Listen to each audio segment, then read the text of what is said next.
All right, what's up? Tim Sykes here. So much to go over. Crazy, crazy, crazy, crazy market. Congrats to everybody on MLGO. Another giant supernova up 500%. The biggest run actually happened after hours on this breakout above the tens. You got to be watching at weird times these days. That's what it comes down to.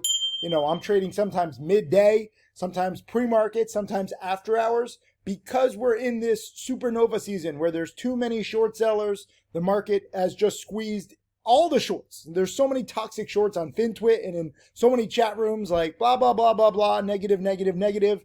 All the price action goes against them. So you can make whatever argument you want against, the US stock market about worrying about inflation and a recession and geopolitical wars. None of it matters when it comes to price action. And plays like MLGO prove it. I'm going to talk about MLGO in a second. I'll talk about the plays that I traded. But first, I want you to wish Josh and Thea a happy engagement. I posted this online. I was so honored to be there. Some people are asking, did I plan this? Is that why I invited Josh?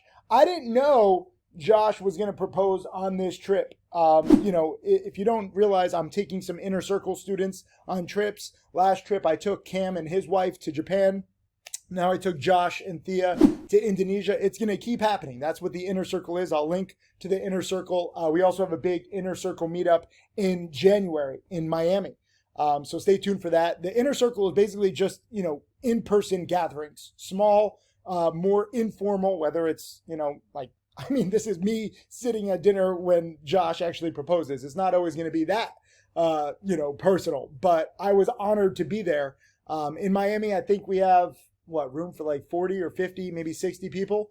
It's not going to be a big conference, but this way, we can just get more one-on-one time.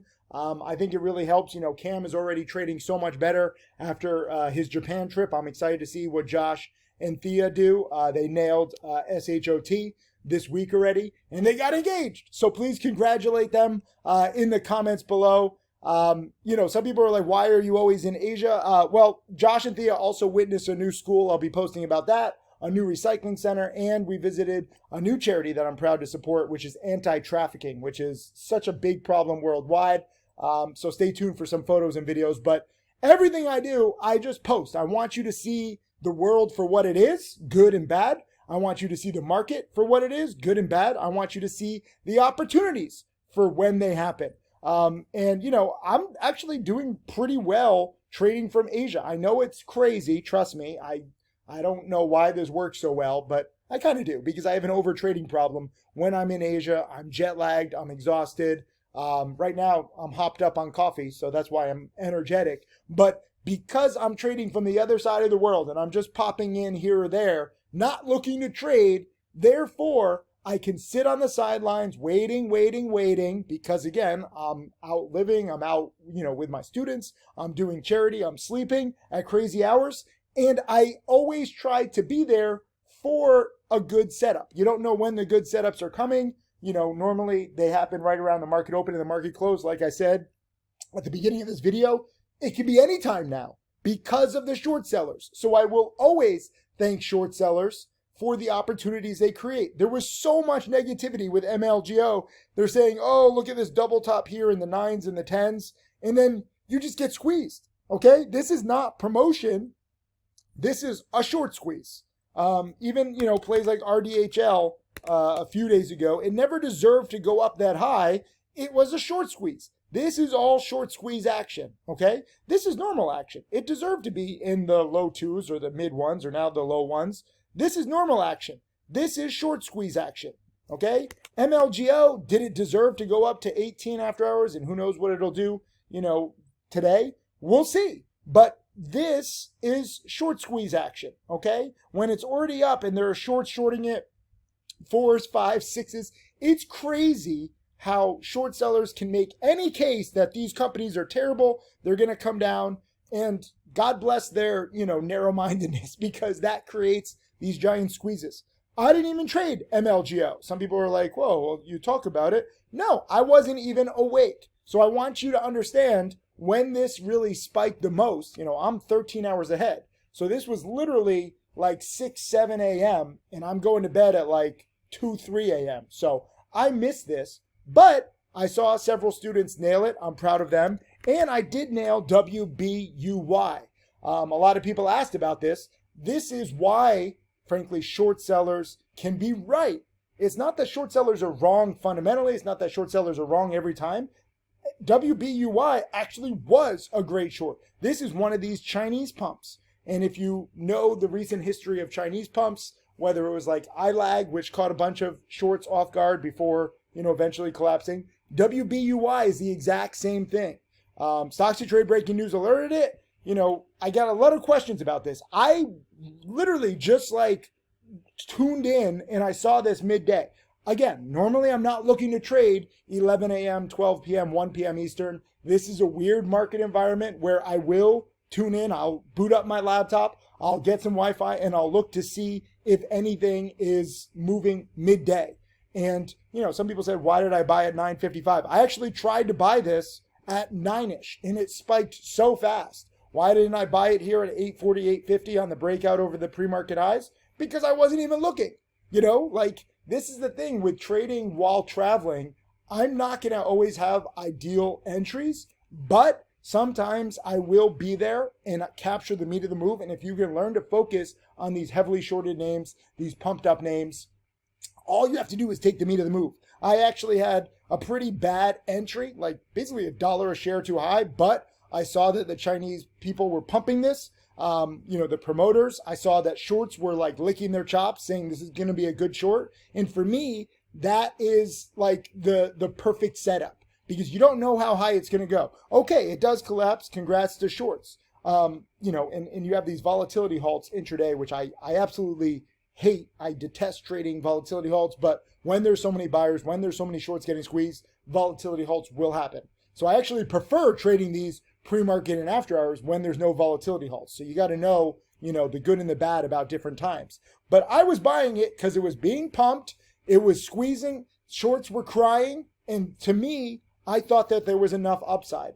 I got a terrible, terrible entry in the 950s. I tried to get it at 9. Even at 9, I was a little late, I risked it a little bit. But this is the thing. If you're trading these volatile stocks with small positions and you just try to take the meat of the move and you recognize that if they can move so much, you don't need a perfect entry. You don't need a perfect exit. You can trade while traveling.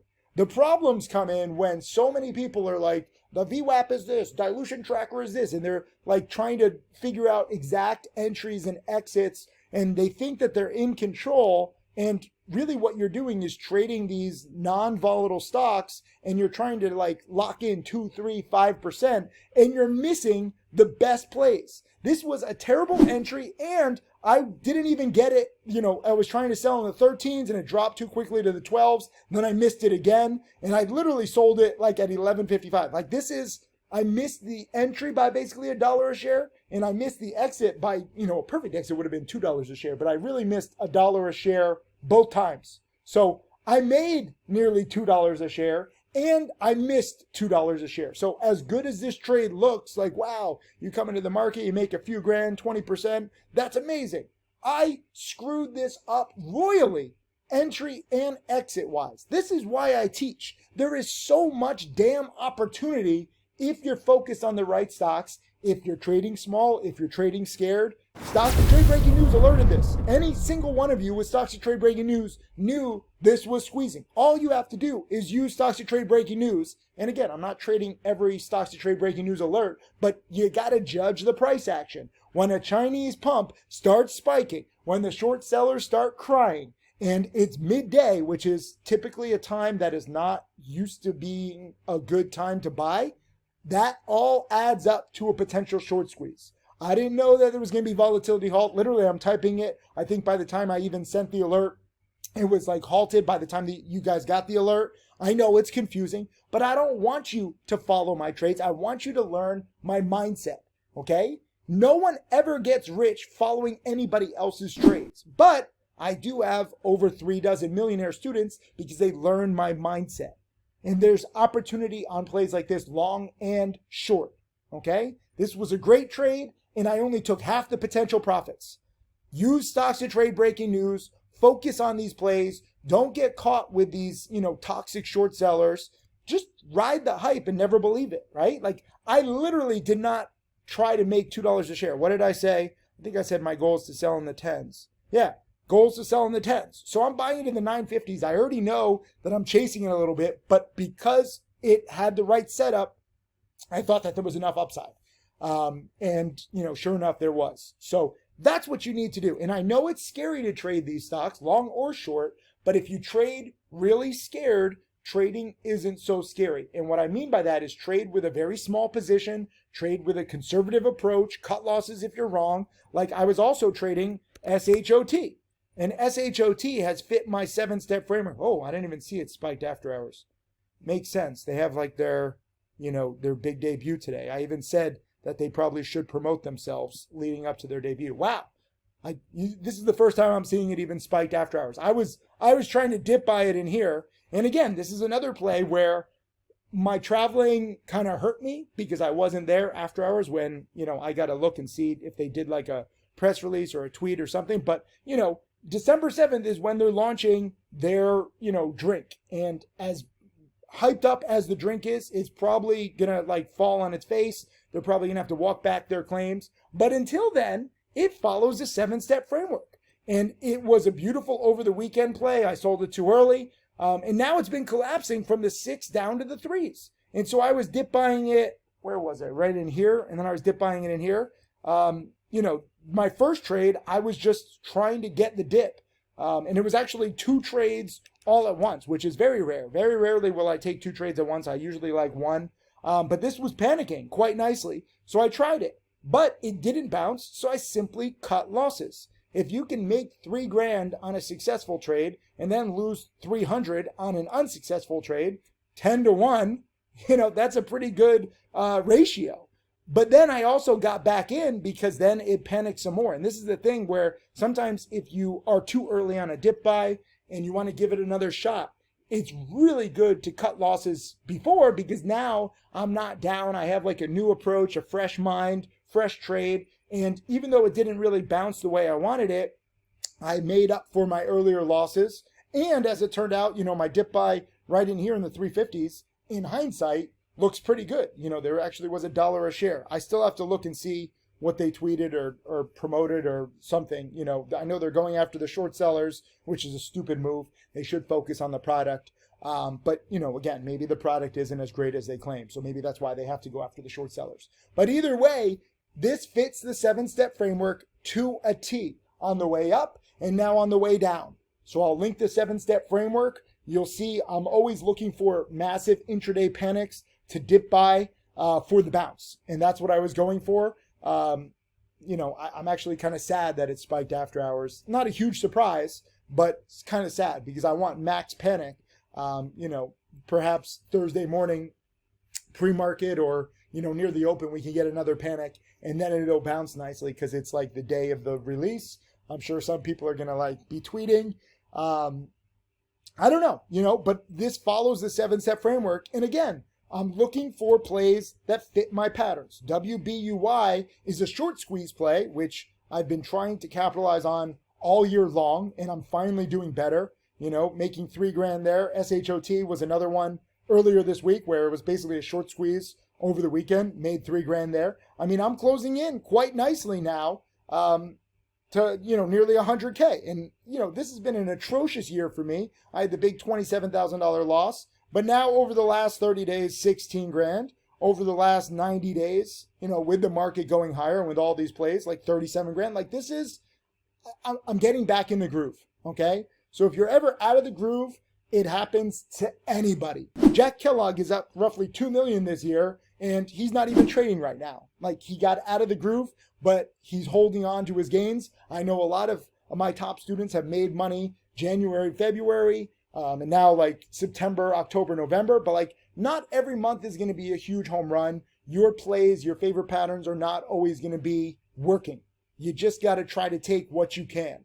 And, WBUY, it's crazy how it just spiked so quickly, but that's the potential with these short squeeze stocks. So whether you're trading WBUY, where you have to learn to take profits too, this is why I say ride the hype, never believe it. And I'm glad I didn't hold. There actually was a dip buy opportunity here when it went down from, the 14s to the 4s and it bounced to the 6s. But with these volatility halts, some people said, like, why am I not dip buying it?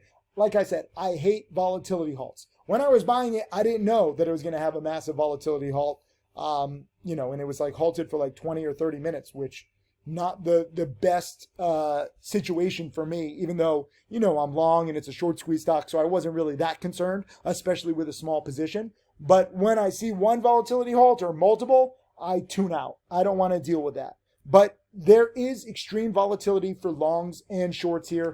MLGO, same kind of thing. I mean, I congratulated so many students, not just Josh and Thea on getting engaged, but, several challenge students. Pretty freaking amazing. Where was it? I got to give props to so many students.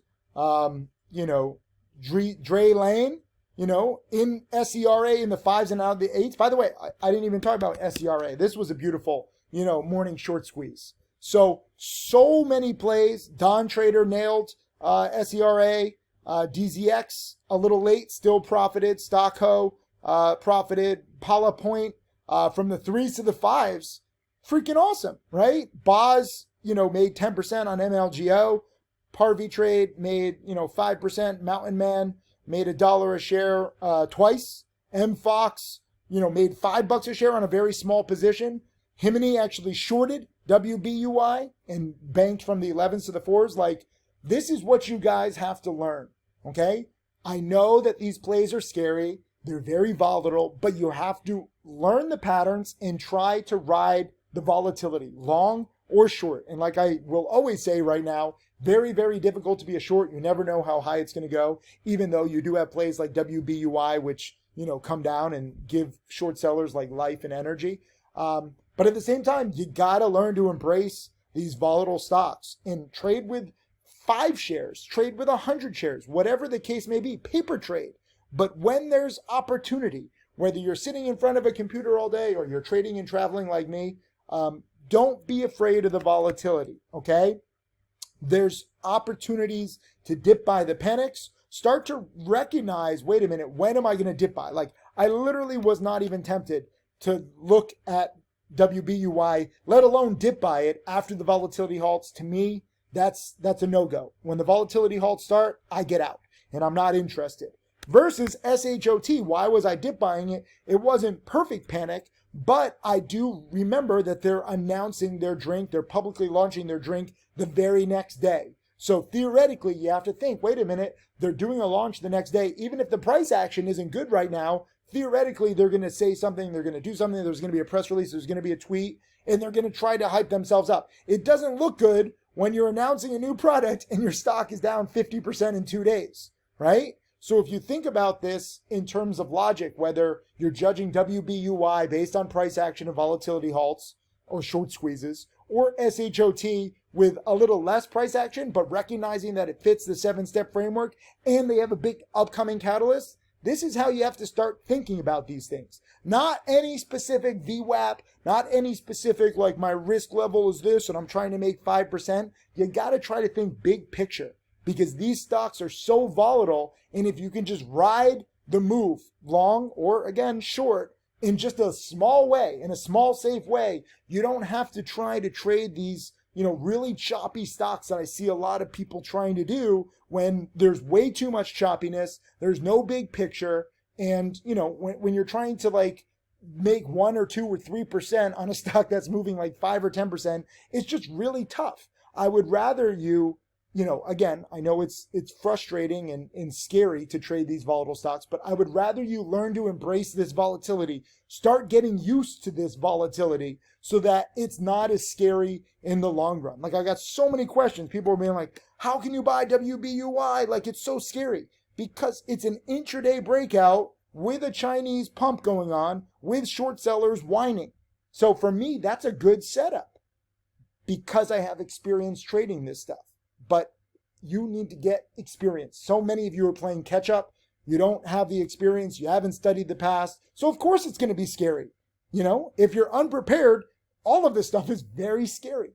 But if you are prepared, it might not be an exact science, but you start to learn the ins and the outs, and you start to see some opportunities. And, these are just some of my challenge students. I'm proud of all you guys. So leave a comment, do me a favor, and congratulate Josh and Thea on their new engagement, and just get inspired. Like even while here in Indonesia, they're getting engaged, and, they banked on SHOT. They're actually trading together too. So I'll see you in chat. We got a hot market. Let's capitalize.